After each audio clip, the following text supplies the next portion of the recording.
Well, howdy folks, welcome back to the channel. Today's episode is going to be just a little bit different than the norm. This bike here, no drama, no surprises, hopefully. This here is a 2013 Kawasaki KLX140L. And I picked this bike up for a really good price. And I figured I'd update the girl from her TTR 125. Little older bike, but very nice. And I think we're going to go green here. The bike's in really good condition. Has been very well taken care of. The guy bought it off of. It was his daughter's bike. She lost interest in it. So the bike is pretty much ready to ride. The thing that concerns me is the clutch. When you let the clutch out, it grabs way out at the end of its travel. It's telling me that the clutch plates are a little bit worn. And I figure we'll just start fresh with a new set of clutch plates. I'm in the midst of a couple of big projects coming out shortly. So we're going to work on this side of the shop today. And I figure since I'm waiting on parts and equipment for the other builds, let's go ahead and knock this thing out and get it out of the way. So if this interests you, clutch replacement on a KLX 140L. Stick around.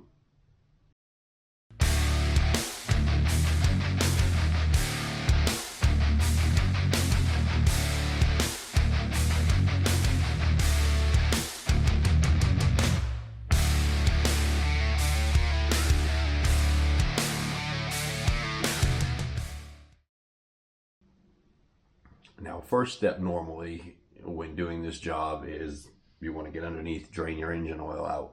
However, this oil was just changed. It's brand new, and we definitely don't want to have to drain it and do it again. That stuff costs money. So what we're going to do is we're going to just lean in this bike over on its side so we can take this side cover off without spilling too much of the oil. Got a new genuine side cover gasket and a competition clutch kit. So this is basically just in case she wants to enter any motocross races. Now that's never going to happen, but it'll get her through the day. Kit comes with all new steels and all new frictions. I didn't really opt for the new spring kit. The tension on the lever is pretty good, so I'm not going to worry about it. But right now, let's get these frictions soaking in some oil.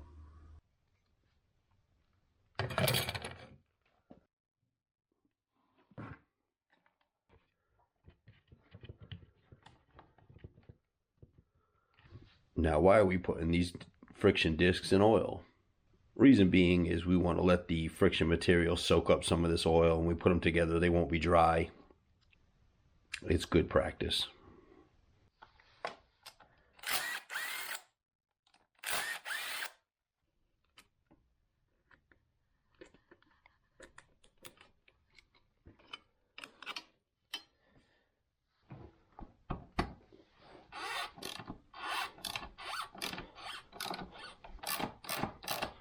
That bolt is a little bit bent, so I'll probably go ahead and order one of those.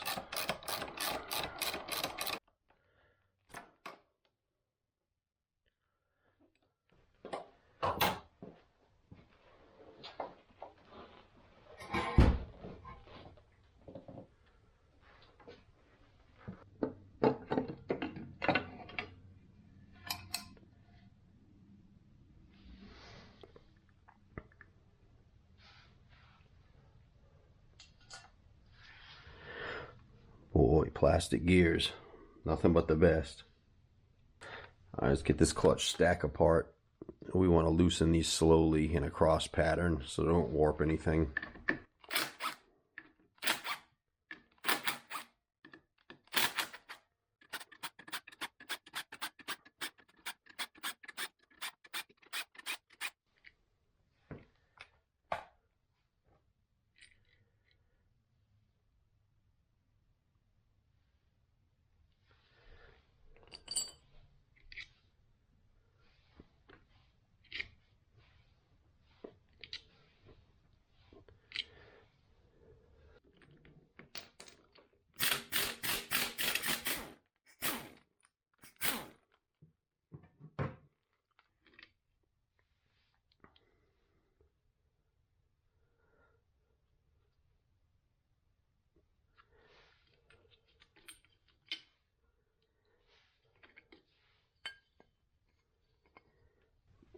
So as you can see, when this is together, this outer clutch hub and this inner clutch hub squeeze these plates together, which locks your clutch up. This transfers power from the crankshaft, which is spinning your clutch basket, into these friction discs. As you can see, the discs are splined to your basket, and then your steels are going to be splined to this outer hub. If I can get them apart, and I'll show you that in a second. So the springs are going to crush these two together. When you pull in your clutch, it pushes on this outer plate through that bearing. The outer plate pushes on this inner plate, which you can see will loosen the clutch discs up. Hope that makes sense.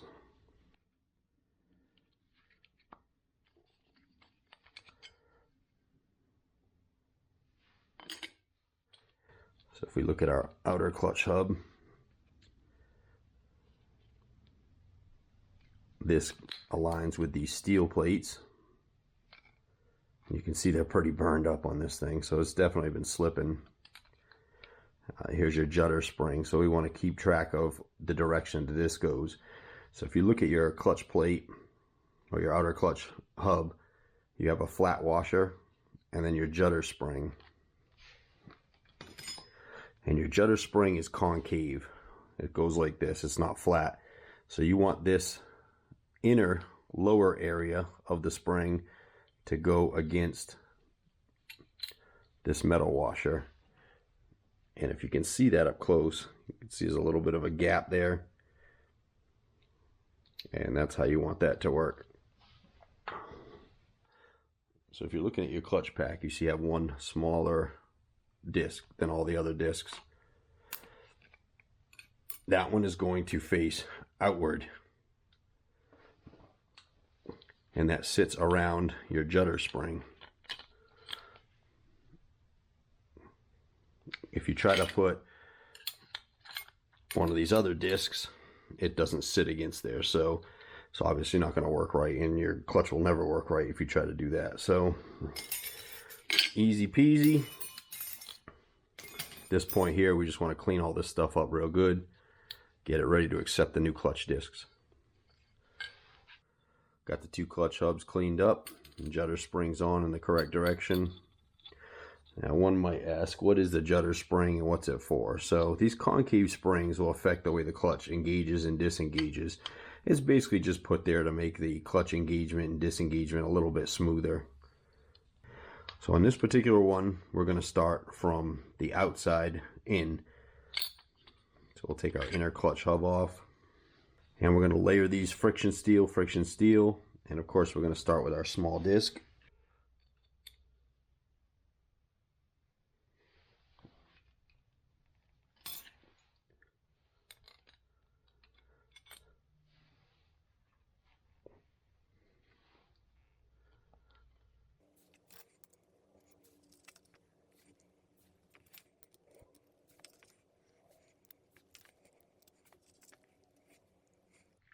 So we're going to try to keep our frictions lined up as best as possible, because we're going to have to try and spline these back in. Now keep in mind, you saw this washer that goes behind the inner clutch hub.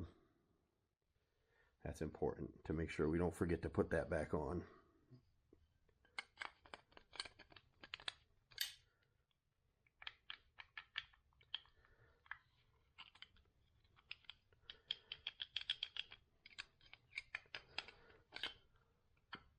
There we go. So when that fits on there tightly, all these discs will be squeezed together.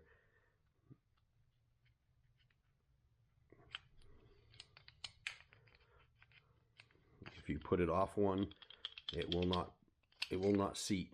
These grooves will not seat properly, and you'll have a gap like that, and you'll never be able to adjust the clutch, and it will not engage. So you might have to turn it a couple times to index it properly. It'll fall down inside. Now what we're going to do is try to spline this down in here.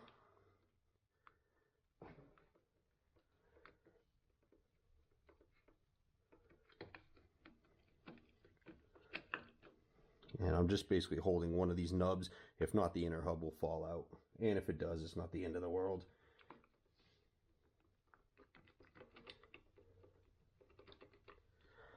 And then we have to spline into the transmission as well.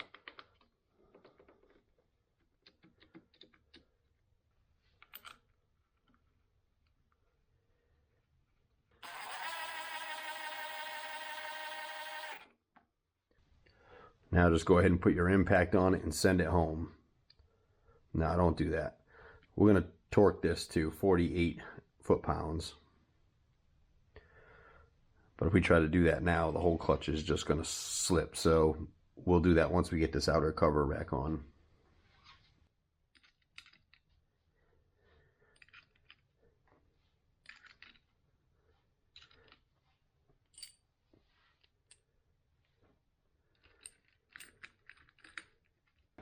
And just like we loosen them, we're going to tighten them in a cross pattern slowly. I'm just going to use my impact just to slowly bring them in, then we'll torque them to spec.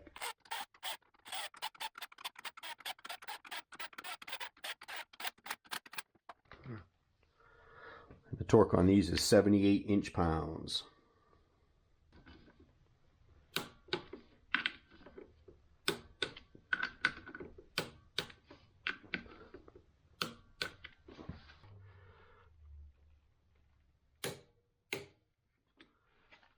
Now while you're in here, go ahead and grab the screen out and take a look at it. See if there's any debris in there. If there is, clean that and put it back.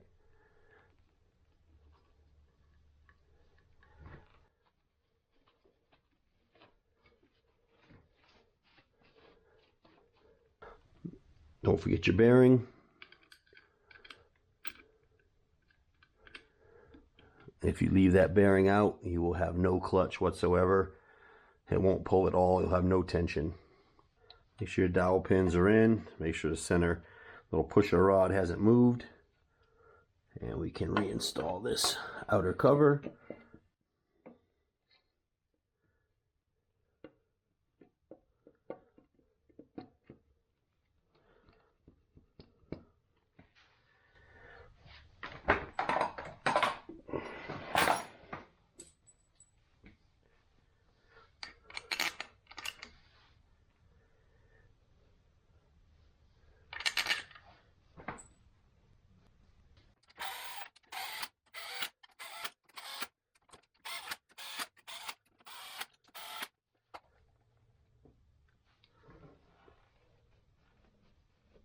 Move that to make sure that it moves and releases properly.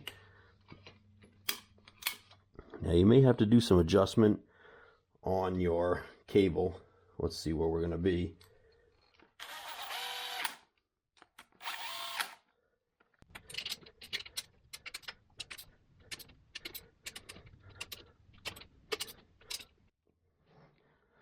Now as you can see, if you look real close, that there's a lot of slack in this cable now. So there's definitely a lot of wear. Of course, we didn't change any adjustments or settings. So you can see that this is really slacked out. We may have to do some adjustment in here. We may be able to take it up on the handlebar. But as of the clutch, we are done and installed.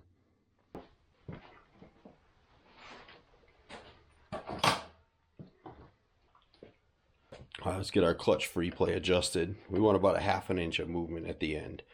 Here we've got way too much. So we want this to sort of be in the middle. If we have to go too far here, we'll go down at the bottom and take up some of the slack. You definitely want to make sure you have a little bit of adjustment up here.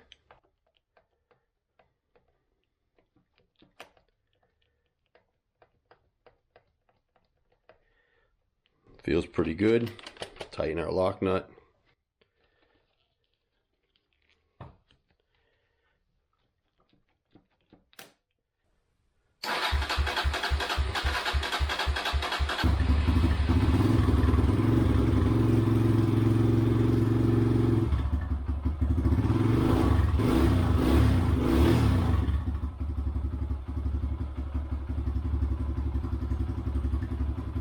Alright, we'll just set our clutch now.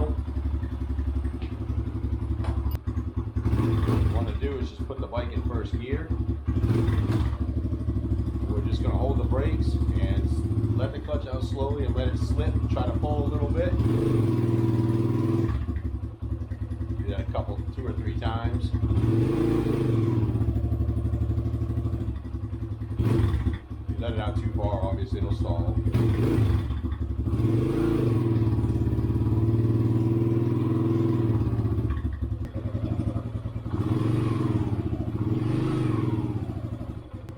See, with the new clutch, it grabs right off the handlebars, which is nice. It's what it should do. Once you run the bike for a little while, go ahead and set your free play once again. And of course, double check your oil level to make sure that it's topped off. If you lost any, or even if you didn't, go ahead and do that. The clutch on this thing is so much easier to do than the TTR 125. So this is really a pleasure, nice and easy. Simple job to do, fairly inexpensive. As always, I appreciate you guys watching. Thank you so much for all your support, your subscriptions, your comments, your likes. It means a lot to me. Got a couple of big projects going in the future, so stay tuned for those. But in the meantime, thanks again, and we'll see you on the next one.